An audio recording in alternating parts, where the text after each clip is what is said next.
ప్రభు సందర్శన మీ అందరికీ వందనాలు తెలియపరుస్తున్నాను.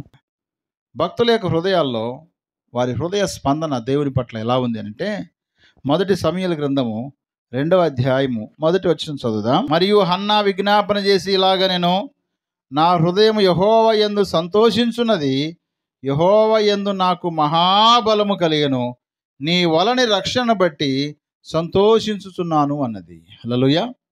హన్నమ్మ జీవితంలో నిజంగా సంతోషం లేదు తెలుసా? మొదటి అధ్యాయము 8వ వచనం చదువుదాము.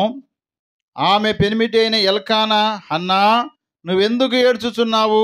నీవు భోజనము మానుట ఎలా? నీకు మనోవిచారం ఎందుకు కలిగినది? 10 మంది కుమారుల కంటే నేను నీకు విశేషమైన వాడను కానా అని ఆమెతో చెప్పుచూ వచ్చెను. హన్నా శిలోహులు అన్నపానములు పుచ్చుకున్న తర్వాత హన్నా లేచి యాజకుడైన ఏలీ మందిర స్తంభం దగ్గరున్న ఆసనం మీద కూర్చుండి ఉండగా బహు దుఃఖాక్రాంతురాలై వచ్చి యెహోవా సన్నిధిన ప్రార్థన చేయుచు బహుగా ఏడ్చుచు అనే మాట రాయబడింది. పిల్లరా, హన్నమ్మ జీవితంలో దుఃఖమే దుఃఖం తప్ప ఎక్కడ తన జీవితంలో సంతోషం లేదు తెలుసా? ఆమె భర్తను బట్టి సంతోషం లేదు, ఇంట్లో ఉన్నట్టు పెనిన్నాతో సంతోషం లేదు, భర్తతో సంతోషం లేదు. ఆమె హృదయం అంతా దుఃఖంతోనే నిండిపోయింది. కారణం ఏంటంటే సంతానం లేమి. నాకు పిల్లలు పుట్టలేదే, నా సహోదరికి పెనిన్నాకు పిల్లలు పుట్టారే, నాకు పిల్లలు లేరు, వాళ్ళకు పుట్టారు, నాకు పుట్టలేదు. ఇదే వేదన తప్ప మరొక వేదన లేదు. దీని పుణ్యమా అంటూ భోజనాలు తినడం కూడా మానేసింది, నీరు తాగడం కూడా మానేసింది. పిల్లలు లేనంత మాత్రాన నువ్వు భోజనం మానుకుంటావా? పిల్లలు లేనంత మాత్రాన నువ్వు నీళ్ళు తాగడం మానేస్తావా? భౌతికంగా బ్రతకడానికి ఉపయోగపడేటువంటి అన్నపానాలు విడిచిపెట్టేసింది. ఆమె బాధను చూడలేక ఎల్కానా అంటున్నాడు, అమ్మా హన్నా 10 మంది కుమారుల కంటే నేను నీకు ఎక్కువైన వాడను కాదా అని ఆమెను ఓదార్చడానికి ప్రయత్నం చేసింది. కానీ ఆమెకు ఓదార్పు లేనే లేదు. ఈ మొదటి అధ్యాయము చివరికి వచ్చేసరికి ఆమె ఆనందం అంతా ఇంత కాదు. ఆమె దగ్గర ఒక కుమారుడు ఉన్నాడు, అతని పేరు సమూయేలు. ఆమె కన్నీరు గారుస్తూ ఏడుస్తూ బాధపడుతూ ప్రార్థన చేసి దేవుని ద్వారా పొందుకున్న బిడ్డను దేవునికి సమర్పించిన తర్వాత, పుట్టిన తర్వాత పెరిగి పెద్దవాడవుతున్నాడు, పాలు విడిచిపెట్టిన సమయంలో దేవుని మందిరాన్ని తీసుకువచ్చి ఆమె దైవజనునికి అప్పగించేసింది.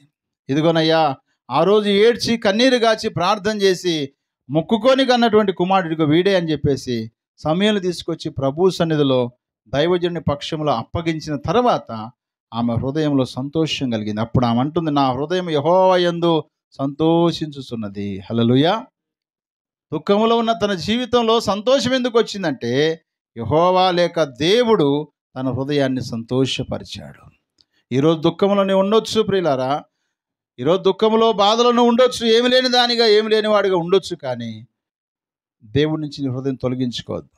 ఏమి లేదనే సంగతిని బట్టి, నీ పరిస్థితి బాగలేదని చెప్పేసి 10 మందిలో అవమానం కలుగుతుందని చెప్పేసి ఎప్పుడు కూడా దేవుని దూరం కావద్దు. నువ్వు అలాగే ప్రార్థన చేస్తుండు, అలాగే ప్రభుని అడుగుతుండు. ఒక సమయం రానే వస్తుంది, ఆ సమయంలో దేవుడిని యందు సంతోషించే కృపను దేవుడు అనుగ్రహిస్తాడు. దేవుని యందు నా హృదయము సంతోషించున్నది అన్నది 16వ కీర్తన 8-9 వచనాలు. సదాకాలము యెహోవా యందు నా గురి నిలుపుచున్నాను, ఆయన నా కుడి పార్శ్వమున ఉన్నాడు గనుక నేను కదల్చబడను. అందువలన నా హృదయం సంతోషించున్నది, నా ఆత్మ హర్షించుచున్నది, నా శరీరము కూడా సురక్షితముగా నివసించున్నది అన్నాడు. హల్లెలూయా. దావీదు భక్తుని జీవితంలో కూడా నా హృదయం సంతోషించున్నది అన్నాడు. కారణం ఏంటంటే, సదాకాలం నా గురి ఆయన వైపు పెట్టాను, నా మనసు అంతా ఆయన మీద ఉంది, నా ధ్యాస అంతా ఆయన మీద ఉంది. కాబట్టి ఆయన నా కుడి పార్శ్వమందు ఉన్నాడు, నేను కదల్చబడ. నన్ను ఎవరు కదిలించలేరు, నన్ను ఎవరు కూడా పాడు చేయలేరు, నన్ను ఎవరు కూడా దేవునికి దూరం చేయలేరు. నా గురి ఆయన వైపు ఉంది. అందుకనే మనం ఆయన వైపు చూస్తే ఆయన మన వైపు చూస్తాడు. మన గురి దేవుని మీద మనం పెట్టుకుంటే దేవుడు మన మీద గురి పెడతాడు. జాగ్రత్త. మనం దేవుడి మీద గురి లేకుండా దేవుడు నా పక్షాన ఉన్నాడు, నా యందు ఉన్నాడు, నాతో ఉన్నాడు అని మనం ఎన్ని పాటలు పాడుకున్నా, ఎన్ని మాటలు చెప్పినా అన్నీ వ్యర్థమే. మన గురి దేవుని మీద ఉండాలి. పౌలు భక్తుడు అంటాడు, గురి యొద్దకే నేను పరిగెడుచున్నాను అంటాడు. నా గురి ఏంటో నాకు తెలుసు, గురి యొద్దకే నేను పరిగెడుచున్నాను, వెనుకున్న వాటిని మరిచిపోతాను, ముందున్న వాటి కోసం సాగుతాను అన్నాడు ఆయన. గడిచిన దినాల్లో గడిచిన పరిస్థితులన్నీ గుర్తు చేసుకుంటూ మన ముందున్న గురిని మనం మర్చిపోతే దేవుడు ఎలా ఉంటాడో మన పక్షాన. అందుకనే ప్రియులారా, నా శరీరం కూడా సురక్షితంగా నివసిస్తున్నాను అంటే, హృదయం సంతోషంగా ఉందనుకోండి, ఆటోమేటిక్గా శరీరం కూడా ఎట్లుంటుంది? సురక్షితంగా అంటే ఆరోగ్యంగా ఉంటుంది. హృదయం ఆనందం లేకపోతే, హృదయంలో సంతోషం లేకపోతే నీ శరీరం కూడా క్షీణించిపోతుంది. తెలుసా? హృదయానికి శరీరానికి సంబంధాలు ఉన్నాయి. నీ హృదయము సంతోషంగా ఉంటే నీ శరీరం కూడా సురక్షితంగా ఉంటుంది. కారణం ఏంటంటే, ఆయన నీ పక్షాన ఉంటాడు, ఆయన నీ పక్షాన నుండి నీతో ఉంటాడని దావీదు భక్తుని జీవితంలో ఆయన జ్ఞాపకం చేస్తూ ఉన్నాను. ఫిలిప్పీలకు రాసిన పత్రిక 2వ అధ్యాయం 12వ వచనం చదువుకుందాం. కాగా నా ప్రియులారా, మీరు ఎల్లప్పుడూ విధేయులై ఉన్న ప్రకారము నా ఎదుట ఉన్నప్పుడు మాత్రమే గాక, మరి ఎక్కువగా నేను మీతో లేని ఈ కాలమందును భయముతోను వణుకుతోను మీ సొంత రక్షణను కొనసాగించుకొనుడి అన్నాడు. పౌలు భక్తుడు ఫిలిప్పీలో ఉన్న సంఘంతో చెప్తున్నాడు. అంటే దైవజనుడు తన యొక్క సంఘంలోకి వెళ్ళినప్పుడు వాళ్ళు ఎట్టుండేవాళ్ళంట? భయముతో వణుకుతో ఎంతో భయభక్తులతో ఉన్నట్టుగా ఉండేవారంట. అందుకనే పౌలు భక్తుడు వాళ్ళకి లేఖ రాస్తూ ఈ మాట అన్నాడు, మీ జీవితాల్లో నేనున్నప్పుడు మాత్రమే కాదు, నేను లేని సమయాలు కూడా ఎక్కువగా మీరు భయముతో వణుకుతో మీ సొంత రక్షణను మీరు కొనసాగించండి అన్నాడు. దేవుని ద్వారా ఉచితంగా పొందిన ఈ రక్షణ మనం కొనసాగిస్తున్నప్పుడు ఆటోమేటిక్గా మనం దేవునితో సంతోషించగలుగుతాం, దేవునిలో సంతోషించగలుగుతాం. మన రక్షణ మనం కోల్పోతున్నాం అనుకోండి, మన రక్షణ పొందిన మన సంగతే మర్చిపోయామనుకోండి, దేవుడు మన జీవితాలు చేసే కార్యాలు మనం గుర్తు చేసుకోలేదనుకోండి, దేవుని మీద మనం సంతోషించాం.